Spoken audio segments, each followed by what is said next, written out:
여러분은 비트코인이 얼마까지 갈 것이라고 생각하시나요? 아마 가장 많은 분들이 궁금해하실 질문일 겁니다. 사실 저도 주변에서 이런 질문을 받으면 쉬운 설명을 위해 보통 이렇게 대답합니다. 적어도 금시총까지는 충분히 가겠지? 한 10배? 재밌는 건 딱 이 정도만 말해도 대부분은 고개를 저으며 믿지 못하겠다는 표정을 짓는다는 겁니다. 에이 설마 그게 가능하겠어? 하는 눈치죠. 하지만 오늘 영상에서만큼은 제 진짜 속마음을 말씀드려야 할 것 같습니다.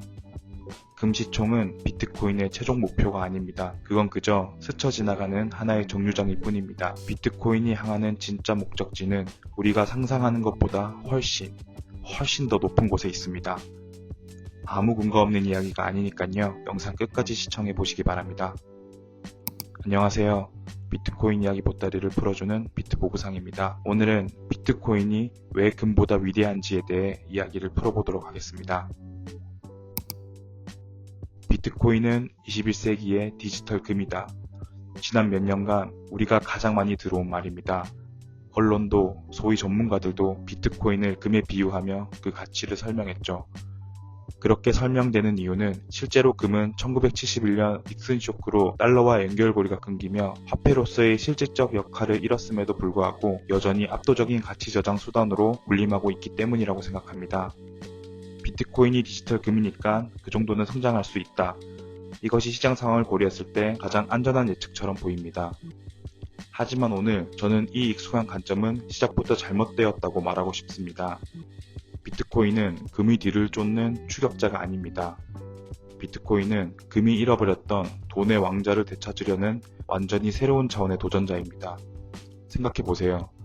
금은 이미 화폐 자리에서 내려온 폐위된 왕입니다. 그저 명예와 상징성으로 가치를 유지하고 있을 뿐이죠.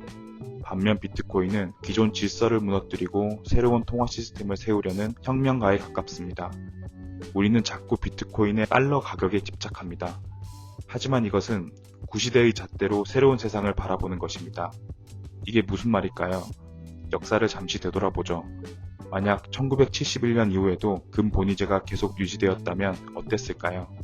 아마 금 1온스의 가격이 지금처럼 수십 배 폭등하는 일은 없었을 겁니다. 대신 인류의 눈부신 기술 발전과 생산성 향상 덕분에 우리가 사는 물건들의 가격이 금을 기준으로 꾸준히 하락하였을 겁니다. 예를 들어 1980년대에 금 10온스가 필요했던 자동차 한 대가 2020년대에는 기술 발전으로 금 1온스만으로 살 수 있게 되는 시기죠. 즉, 금 자체의 달러 가격이 오르는 게 아니라 금의 구매력이 자연스럽게 상승하는 세상. 이것이 바로 인플레이션 없는 건전한 통화 시스템이 작동하는 방식입니다. 비트코인은 바로 이 지점에서 금을 뛰어넘는 잠재력을 보여줍니다. 첫째, 절대적 희소성입니다. 금은 기술이 발전하면 더 깊은 땅속이나 바닷속에서 채굴할 수 있습니다. 공급량이 계속 늘어난다는 뜻이죠. 통계적으로 매년 약 2%씩 채굴량이 늘어나고 있으며 심지어 1970년대 이후 누적 채굴량이 2배를 훌쩍 넘었다고 합니다. 하지만 비트코인은 2100만 개로 그 총량이 수학적으로 고정되어 있습니다. 장기적으로 공급 증가율은 0에 수렴합니다. 둘째, 압도적인 효율성입니다. 수십억 원어치 금을 옮기려면 비행기와 무장 경호원이 필요하지만 비트코인은 인터넷만 있으면 단 몇 분 만에 지구 반대편으로 전송하고 검증할 수 있습니다. 나누는 것 역시 금보다 훨씬 자유롭죠. 이 두 가지 특징은 비트코인이 단순한 가치 저장을 하는 디지털 금고를 넘어 전 세계의 결제와 준비자산 수요까지 모두 흡수할 수 있는 강력한 화폐 프리미엄을 갖게 할 것입니다. 따라서 우리가 진정으로 주목해야 할 것은 1비트코인이 몇 달러인가라는 명목 가격이 아닙니다. 그보다 더 본질적인 질문, 1비트코인으로 무엇을 얼마나 많이 살 수 있는가 하는 구매력의 관점으로 전환해야 합니다. 지금 우리가 보는 달러 가격은 피앗 시스템에 익숙한 사람들을 위한 일종의 번역기에 지나지 않습니다. 물론 단순 비축 자산을 넘어 비트코인 본위제라는 이 혁명의 길이 순탄하지만은 않을 겁니다. 각국 정부의 강력한 규제와 정치적 저항, 기존 금융 시스템과의 복잡한 상호 운용성 등 거대한 산들이 가로막고 있죠. 이 전환기 동안 비트코인의 가격은 우리가 상상하는 것 이상으로 엄청난 변동성을 보일 겁니다. 하지만 이 모든 도전을 극복하고 비트코인이 새로운 기축통화 시스템, 즉 비트코인 본위제로 자리 잡게 된다면 어떻게 될까요? 시장은 더 이상 비트코인의 달러 가격에 열광하지 않을 겁니다. 오히려 비트코인을 기준으로 모든 자산과 서비스의 가격이 매겨지고 그 가격표가 기술 발전에 따라 서서히 내려가는 것을 당연하게 여기게 될 겁니다. 즉 시장의 끝은 가격이 무한한 폭등이 아니라 구매력의 완전한 안정화로 수렴하게 될 것입니다. 그렇다면 여기서 가장 근본적인 질문 하나가 떠오릅니다. 인플레이션 없는 건전한 돈이 필요하다면 왜 굳이 가보지 않은 길인 비트코인이어야만 할까요? 인류가 수천 년간 사용해온 금 본위제로 다시 돌아가면 되는 것 아닐까요? 이것이 바로 과거의 시선과 미래의 시선이 갈리는 지점입니다. 금은 치명적인 약점을 가지고 있습니다. 물리적인 실체라는 것입니다.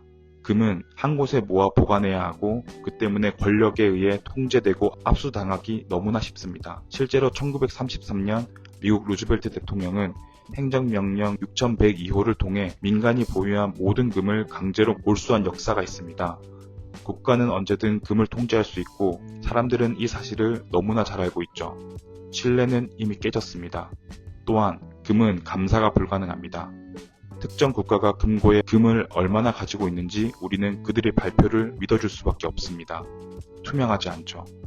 실제로 트럼프 위기가 시작되던 2025년 2월 트럼프 대통령이 미국의 금 보관 창고인 포트녹스의 금 보유량을 들여다보겠다며 그 불신을 키운 적이 있습니다. 반면 비트코인은 이 모든 문제에 대한 해답을 제시합니다. 첫째, 완전한 개인의 통제권입니다. 비트코인은 정부나 은행이 아닌 오직 개인만이 완벽하게 통제할 수 있는 최초의 자산입니다. 압수나 검열이 거의 불가능에 가깝죠. 둘째, 절대적인 투명성입니다. 2100만 개의 총량과 모든 거래 기록은 전 세계 누구나 실시간으로 확인할 수 있습니다. 신뢰가 필요 없는 수학에 기반한 시스템입니다. 마지막으로 디지털 시대와의 적합성입니다. 세상의 모든 가치가 인터넷을 통해 빛의 속도로 움직이는 지금 아날로그 시대의 유물인 금이 디지털 경제의 심장이 될 수는 없습니다.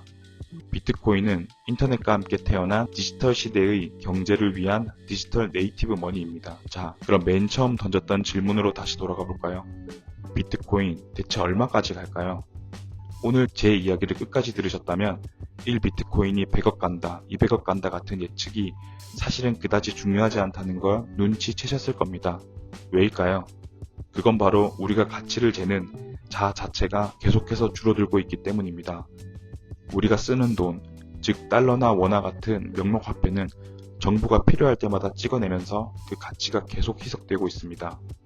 10년 전 만원과 지금의 만원이 전혀 다른 가치를 갖는 것처럼 말이죠. 반면 비트코인은 총량이 고정된 채 그 안에 담기는 세상의 가치는 점점 더 커지고 있습니다. 가치가 줄어드는 자로 가치가 늘어나는 물건을 재는 셈입니다. 따라서 달러 기준으로 비트코인의 가격을 매긴다면 그 숫자는 우리의 상상을 초월하는 곳까지 올라갈 수밖에 없습니다. 제가 인트로에서 말했던 금시총의 10배가 아니라 어쩌면 20배, 30배가 될 수도 있겠죠. 명목 화폐의 가치가 0에 가까워질수록 비트코인의 가격표는 이론상 무한대로 향해 갈 테니까요. 결국 진짜 중요한 질문은 이것입니다. 비트코인이 얼마까지 갈까가 아니라 계속해서 가치가 사라지는 돈을 손에 쥔 채 우리는 언제까지 기다릴 것인가 라고 말이죠. 오늘의 이야기는 여기까지입니다. 다음에도 재미있는 비트코인 이야기를 들고 예정이니 많은 기대 부탁드립니다. 감사합니다.